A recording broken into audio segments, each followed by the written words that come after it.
प्रणाम, शनि राजा को प्रणाम।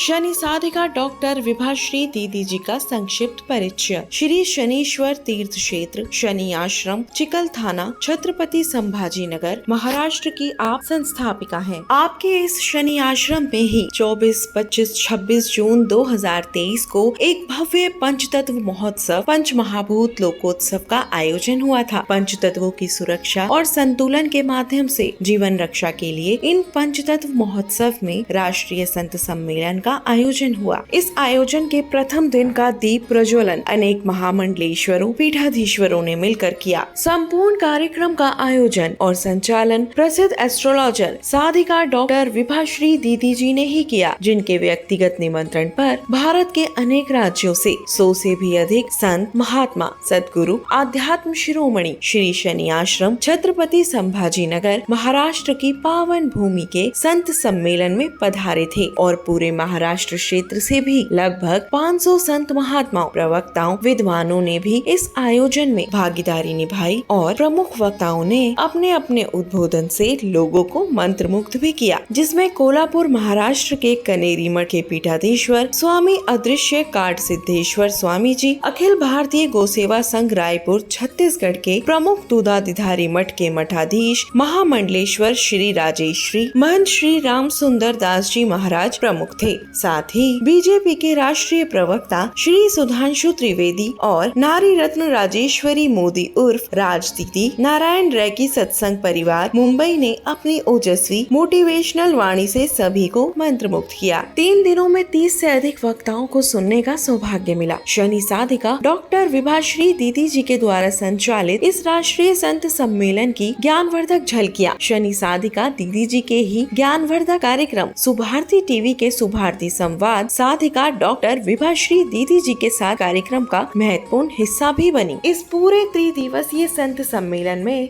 साधिका डॉक्टर विभाश्री दीदी जी की सुपुत्री अभिनेत्री विभूति शर्मा जी ने अपना महत्वपूर्ण योगदान दिया और सभी संत महात्माओं अतिथियों की स्वागत व्यवस्था को संभाला।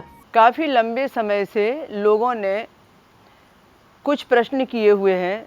आज मैं आपके उन प्रश्नों के जवाब दे रही हूँ। सुभारती संवाद साधिका विभाश्री दीदी के साथ जो ये प्रोग्राम आप लोग सुनते हैं, बहुत सारे व्यक्ति हमें मेल करते हैं, व्हाट्सएप करते हैं और अपनी जिज्ञासाएं, अपने प्रश्न भेजते हैं।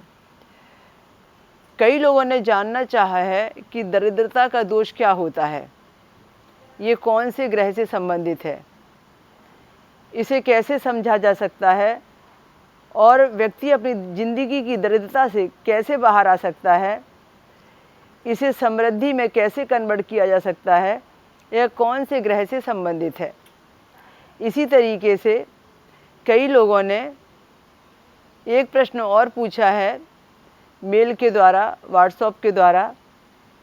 वह प्रश्न है, ये पाप कर्तरी क्या होता है, पाप कर्तरी कैसे बनता है, क्या किसी की जन्म पत्रिका में पाप कर्तरी दोष होने से उसकी ज़िंदगी में बहुत पाप होते हैं, उसके द्वारा बहुत पाप किए गए होते हैं। ये है क्या आखिर पाप कर्तरी दोष? ये दोनों ही दोष आपको आज मैं समझाने जा रही हूँ और दोनों ही दोष को कैसे मिटाया जा सकता है, कैसे कम किया जा सकता है, उसके बारे में मैं आज आपको विशेष ज्ञान देने जा रही हूँ। दरिद्रता का दोष। दरिद्रता का दोष का मतलब ये होता है कि व्यक्ति की ज़िंदगी में वो जो कमा रहा है, जो लक्ष्मी आ रही है, जो धन आ रहा है, जो पैसा आ रहा है, वह कहीं ना कहीं किसी न किसी रूप में नुकसान हो रहा है, जा रहा है, बर्बाद हो रहा है और व्यक्ति से लक्ष्मी रूठ रही है। पर इस दोष को ख़त्म करने के लिए भी शाश्वत उपाय हैं। दरिद्रता का दोष क्या होता है, दरिद्रता को कैसे मिटाया जा सकता है, पहले इसको मैं आपको समझाती हूँ। दरिद्रता का दोष कौन से ग्रह से संबंधित है, जन्म पत्रिका में कैसे योग होते हैं जो इस दोष को दर्शाते हैं और इसे कैसे कम किया जा सकता है, इसी प्रकार से बहुत लोगों ने यह जानकारी जाननी चाहिए ये पाप कर्तरी दोष क्या होता है और पाप कर्तरी दोष को मिटाया कैसे जा सकता है, इसके नुकसान क्या होते हैं, इसका नाम पाप कर्तरी दोष कैसे बना है और ये किस ग्रह से संबंधित है। उन्होंने जानना चाहा है कि इसके बारे में ज़्यादा जानकारी मिलती नहीं, पर ये अक्सर कहने सुनने में आता है कि अमुक व्यक्ति की जन्म पत्रिका में पाप कर्तरी योग है। तो मैं आज आपके प्रश्नों के उत्तर लेकर आई हूँ और मैं आपको पाप कर्तरी दोष को भी समझाने जा रही हूँ। देखिए, हमारी एक जन्म पत्रिका होती है और जन्म पत्रिका के अंदर में 12 घर बने होते हैं। जन्म पत्रिका के 12 घरों के अंदर में 9 ग्रह बैठे होते हैं। ये 9 ग्रह किसी भी स्थान पर बैठे हो सकते हैं और जन्म पत्रिका जो 12 घर की बनी होती है उसमें नंबर 1, नंबर 2, नंबर 3, नंबर 4 ये नंबर कहीं भी डले हो सकते हैं। इन नंबरों को हम राशि कहते हैं। चंद्रमा उनकी जन्म पत्रिका में कहाँ बैठे हैं? चंद्रमा 6वें स्थान पर है, 12वें स्थान में है, 8वें स्थान में है। एक बात। दूसरा, चंद्रमा को देखकर हम जानेंगे कि व्यक्ति की ज़िंदगी में दरिद्रता का दोष है या नहीं। चंद्रमा यदि अकेले हैं, चंद्रमा यदि ऐसी स्थिति में है जहाँ पर उनको कोई ग्रह नहीं देखता है, कोई ग्रह उनके साथ में नहीं है, लेफ्ट में या राइट में जो ग्रह हैं वो उनको देखते नहीं, या लेफ्ट में जो घर है वहाँ कोई ग्रह नहीं, राइट में जो स्थान भाव घर है उसमें कोई ग्रह नहीं। चंद्रमा यदि अकेला है, चंद्रमा किसी ग्रह के साथ नहीं है, चंद्रमा को कोई देखने वाला ग्रह नहीं है, चंद्रमा के पहले वाले घर में और आगे वाले घर में कोई ग्रह नहीं है, ये केंद्रम दोष जैसा वातावरण बन जाता है। और केंद्रम दोष जैसा वातावरण यदि 6वें स्थान से बना है, 8वें स्थान से बना है या 12वें स्थान से बना है, जन्म पत्रिका के 6वें स्थान में चंद्रमा है, 8वें में चंद्रमा है या 12वें में चंद्रमा है, और इसके अलावा इन तीनों स्थान पर केंद्रम दोष बन गया है, यानी 6वें स्थान से केंद्र दोष बने या 12वें से बने या 8वें से बने, इसे हम दरिद्रता का दोष कहते हैं। यह दरिद्रता का दोष व्यक्ति की जिंदगी में कमाई संपत्ति को स्वाहा कर देता है।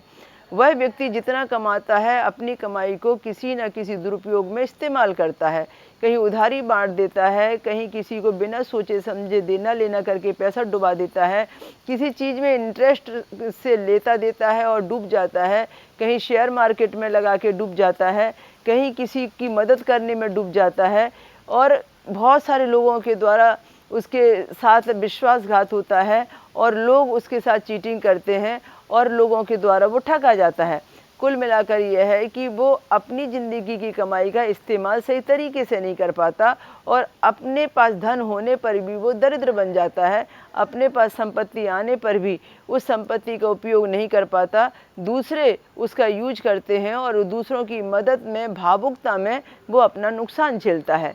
इस तरीके से वो दरिद्रता दोष कहलाता है और दरिद्रता दोष के कारण वो व्यक्ति अपनी ज़िंदगी में बहुत आर्थिक संकट का सामना करता है। अब ये तो मैंने एक पहला डिपार्टमेंट बताया, पहला भाग बताया कि दरिद्रता दोष का पहला भाग क्या है।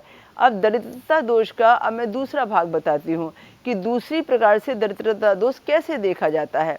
जन्म पत्रिका की जो स्थिति होती है उसमें केंद्र में कुछ ग्रह होते हैं या केंद्र में जो घर होते हैं, पहला घर, चौथा घर, फिर 7वां घर और 10वां घर, ये केंद्र के घर कहलाते हैं।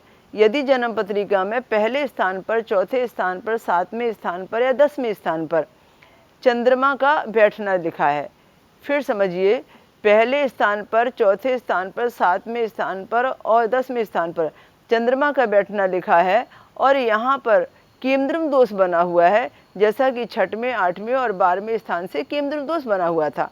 केंद्रम दोष बना हुआ है तो इसका मतलब यह है यह भी व्यक्ति को विपन्नता देता है, यह व्यक्ति को बहुत खर्चे कराता है, यह व्यक्ति को बहुत नुकसान कराता है, यह व्यक्ति को बिना सोचे समझे पैसे का नुकसान कराने के नाम से लक्ष्मी चली जाती है और व्यक्ति दरिद्र होने लगता है।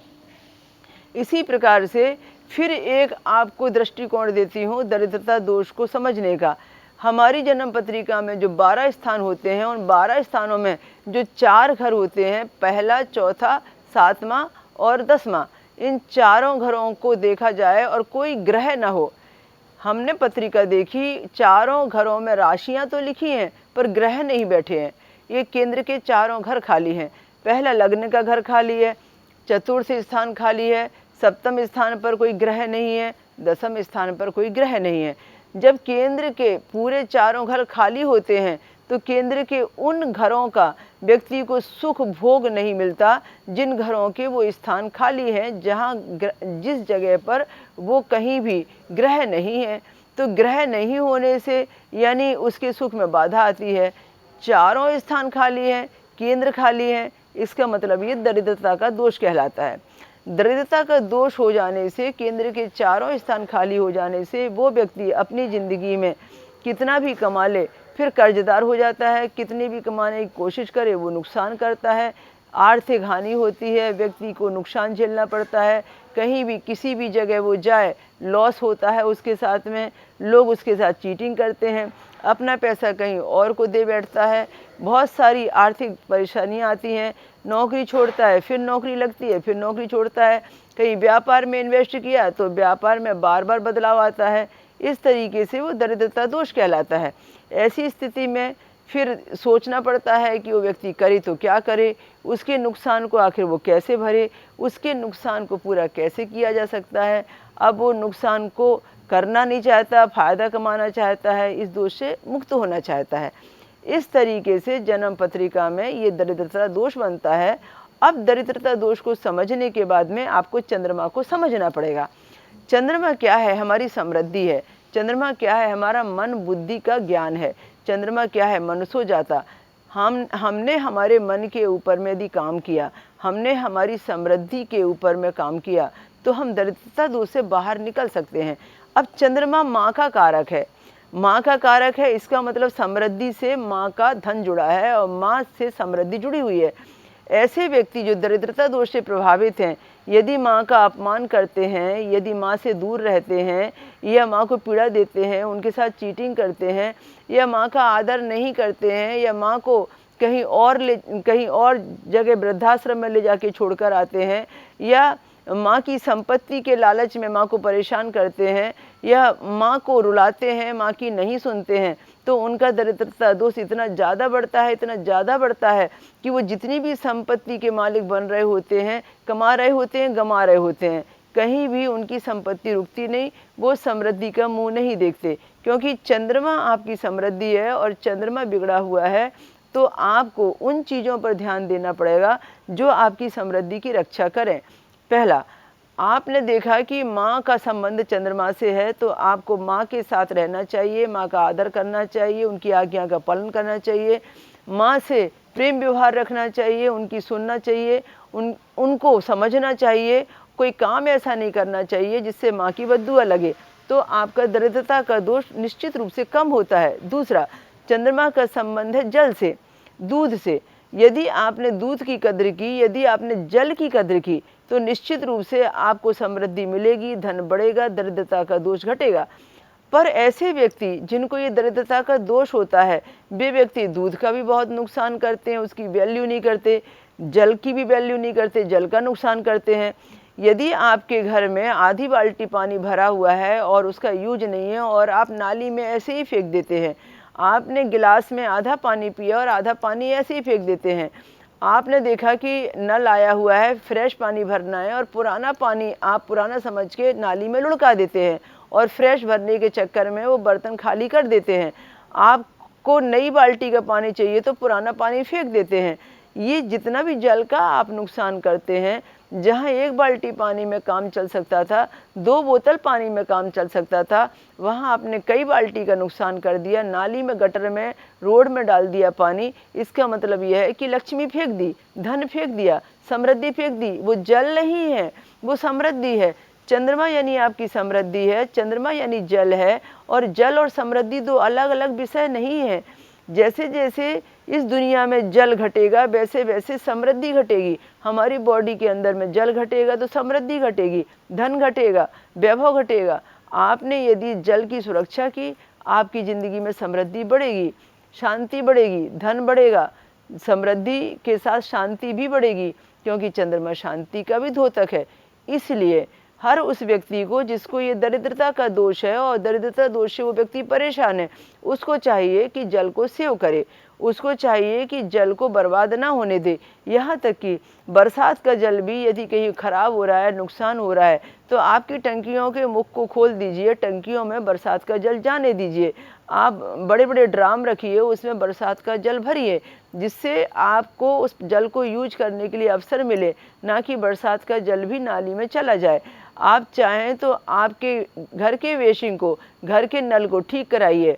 कई बार वाश वेशिंग ऐसा होता है कि पानी बहता रहता है, नलों में पानी बहता रहता है। जितने टपकने वाले नल होते हैं वो दरिद्रता के दोष को और बढ़ाते हैं।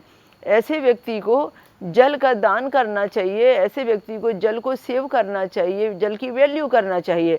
कहीं आप रोड पे जा रहे हैं और कहीं नल खुला हुआ है, कहीं बड़े स्थान से आप गुजर रहे हैं, वहाँ कोई पानी का नुकसान कर रहा है, आप रोकिए टोकिए, उस नल में आप तुरंत जाके व्यवस्था कीजिए कि वहाँ से पानी बहना बंद हो जाए। भले ही वो स्थान आपका नहीं है, वो गवर्नमेंट का है या सार्वजनिक है, पर आप यदि ये सेवा काम करते हैं तो समृद्धि आपको मिलती है और दरिद्रता आपकी कम होती है।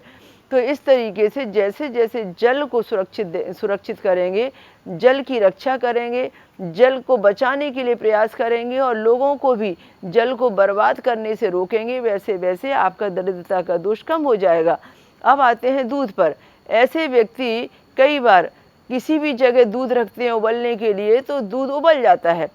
ऐसे व्यक्ति दूध को उबाल के ज़मीन में ख़राब कर देते हैं, कई बार दूध गिरा भी देते हैं, कई बार दूध ऐसा रख देते हैं कि बिल्ली कुत्ते पी जाते हैं, कई बार दूध ऐसी स्थिति में रहता है कि जो ढका नहीं होता है, कीड़े हो जाते हैं, फेंकना पड़ता है।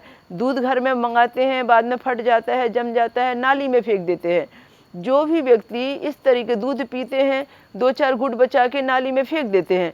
दूध से बनी कोई भी चीज़ होती है और उसको वो व्यक्ति आधा अधूरा खा के फिर नाली में डाल देते हैं, दरिद्रता बढ़ती है और दरिद्रता का दोष कई गुना बढ़ जाता है। ऐसे व्यक्तियों को चाहिए कि दूध उनके लिए समृद्धि है। जैसे जल को सेव करना है वैसे दूध को सेव करना है। एक घूंट दूध भी खराब नहीं होना चाहिए, मिट्टी में नहीं जाना चाहिए, जल में नहीं गिरना चाहिए।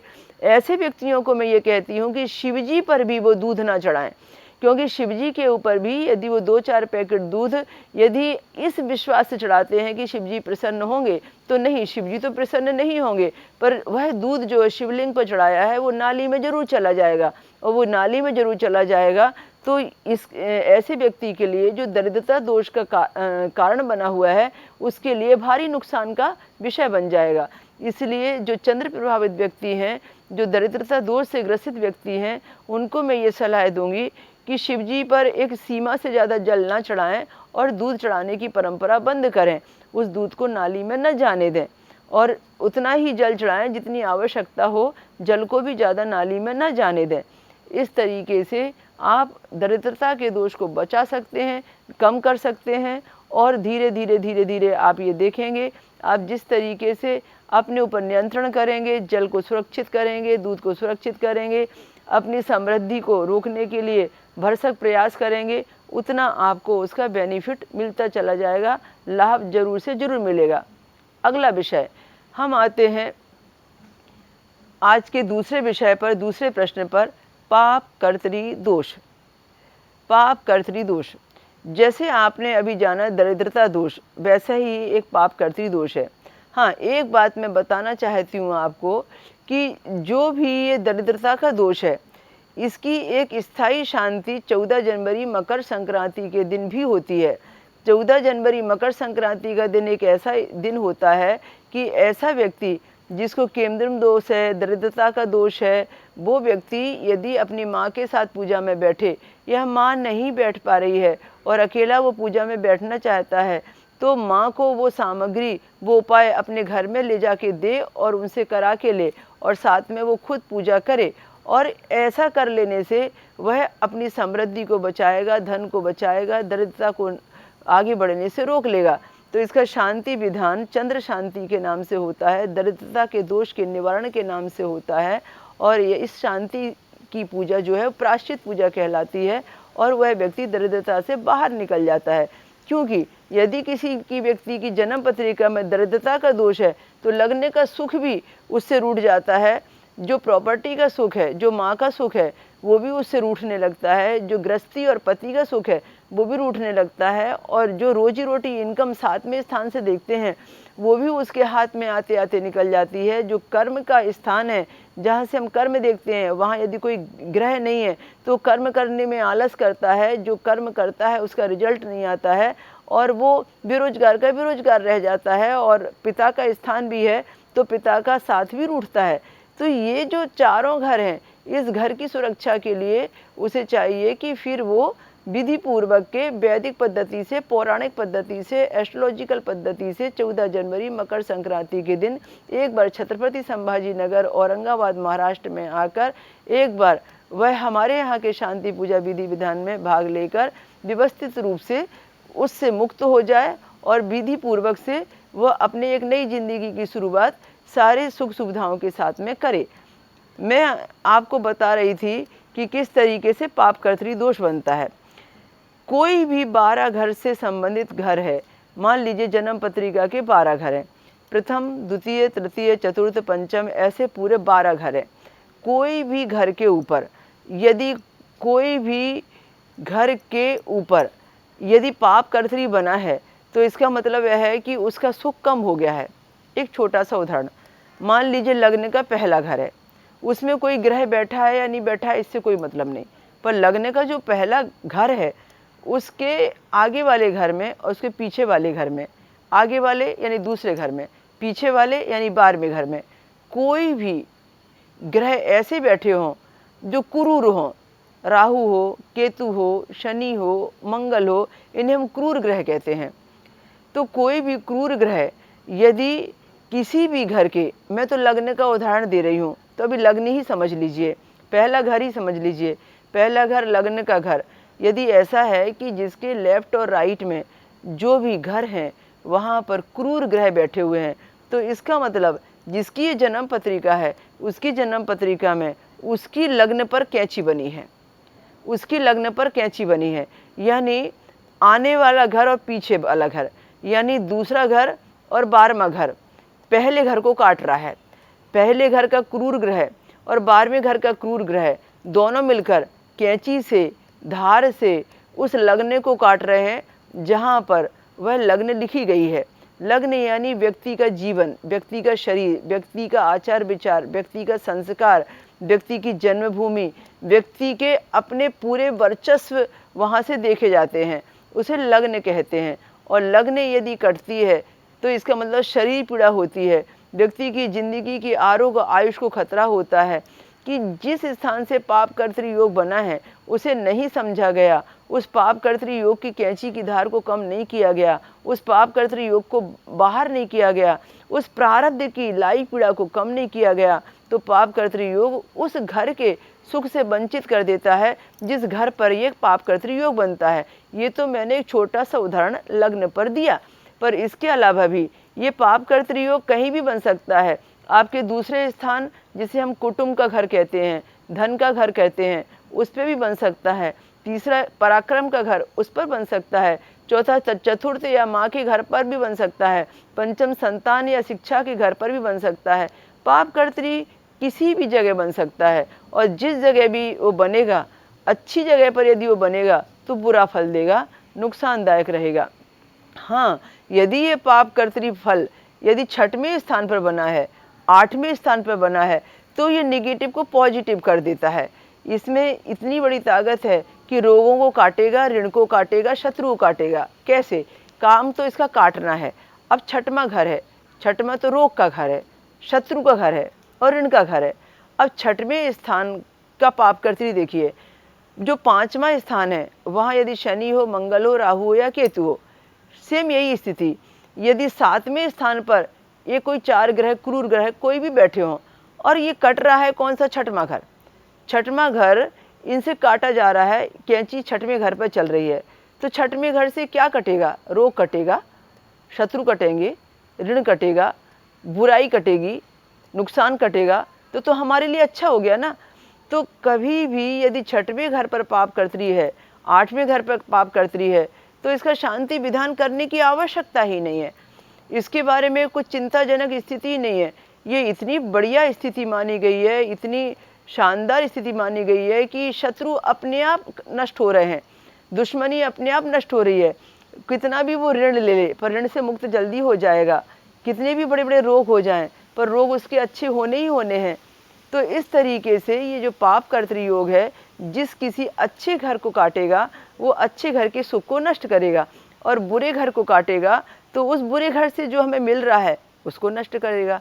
तो हमने देखा कि पाप कर्तृ योग होता क्या है, यानी किसी भी स्थान के एक घर पीछे एक घर आगे यदि क्रूर ग्रह हैं तो वो जो स्थान है जिस चीज़ को भी दे रहा है, जिस रिश्ते को भी, जिस सुख को भी, जिस वस्तु को, जिस ज्ञान को संबोधित कर रहा है, उसका वह सुख कट जाता है और उस जगह से वो सुख मिलना बंद हो जाता है। इसलिए 14 जनवरी मकर संक्रांति का एक पावन दिन ऐसा होता है, उस दिन यदि हम पाप कर्तृ योग की शांति कर लें, पाप कर्तृ योग से बाहर निकल जाएं, तो हमारी ज़िंदगी में बहुत सारे नुकसान बचते हैं जो हमें बार बार काटता है, नुकसान देता है, हमसे छीना जाता है, हमें बदनामी देता है, हम उससे बच जाते हैं। क्योंकि ये प्रायश्चित विधान है और प्रायश्चित विधान में व्यक्ति अपने प्रारब्ध की पीड़ा से बाहर निकलता है। इसीलिए मकर संक्रांति पर इसका जो उपचार है अति तीव्रता से काम करता है, रिजल्ट ज़्यादा पुण्य फलदायी होता है। तो आज आपने दो महत्वपूर्ण योगों को समझा, एक दरिद्रता का और एक पाप कर्तृ का।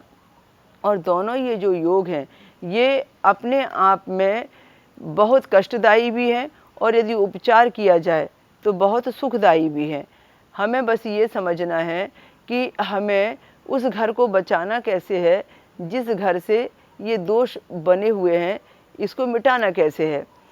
हमारी ज़िंदगी में कई अवसर ऐसे आते हैं जो हम अच्छा कर सकते हैं पर हम अच्छा करते नहीं। यदि हम सही मायने में हम अच्छा इंसान बनकर कुछ हम 2 कदम आगे बढ़कर परमार्थ के मार्ग में करुणा दया के साथ में आगे बढ़ते हैं तो निश्चित रूप से हमारे पाप कर्तृ दोष को भी हम कम कर सकते हैं, हम नुकसान को बचा सकते हैं। किसी की ज़िंदगी में यदि वो पाप कर्तृ दोष से गुजर रहा है और उसे उस जगह का, उस स्थान का सुख नहीं मिल रहा है, तो इसके लिए एक सबसे सहज और सरल उपाय है। वो है कि वो कितना मौन रख सकता है और कितना लोगों के ऊपर दया कर सकता है, कितना लोगों के ऊपर करुणा कर सकता है, कितना धर्म के काम कर सकता है, कितना वो ऐसे काम कर सकता है जिनसे जनहित हो और जन कल्याण हो। यदि वो ऐसे कार्य करता है, परमार्थ के मार्ग पर चलता है, तो इसका मतलब यह है कि वो अपनी ज़िंदगी में बहुत बड़े संकट से बाहर निकल सकता है। बस उसे ये सोचना है कि धर्म के कार्य में, धर्म के क्षेत्र में, धर्म की वस्तु से, धर्म की सेवा से और धार्मिक लोगों से वह कैसा जुड़े और किस तरीके से वह अपने समय का सही सदुपयोग करे जिससे उसका पाप कर्तृ दोष कट जाए। धार्मिक क्षेत्र में धर्म के लोगों से मिलकर धार्मिक वस्तुओं से संबंधित कुछ ऐसा दान पुण्य धर्म करे और कुछ ऐसा समयदान श्रमदान करे, कुछ ऐसा अपनी सेवा को सौंपे दे कि उसकी ज़िंदगी का जो प्रारब्ध दोष है वो कट जाए। ये उसके लिए घरेलू उपचार है और हमेशा करते रहने के लिए ये वो बाध्य है। जैसे जैसे वो ये सेवा करेगा वैसे वैसे उसके अंदर का दोष कम होता चला जाएगा।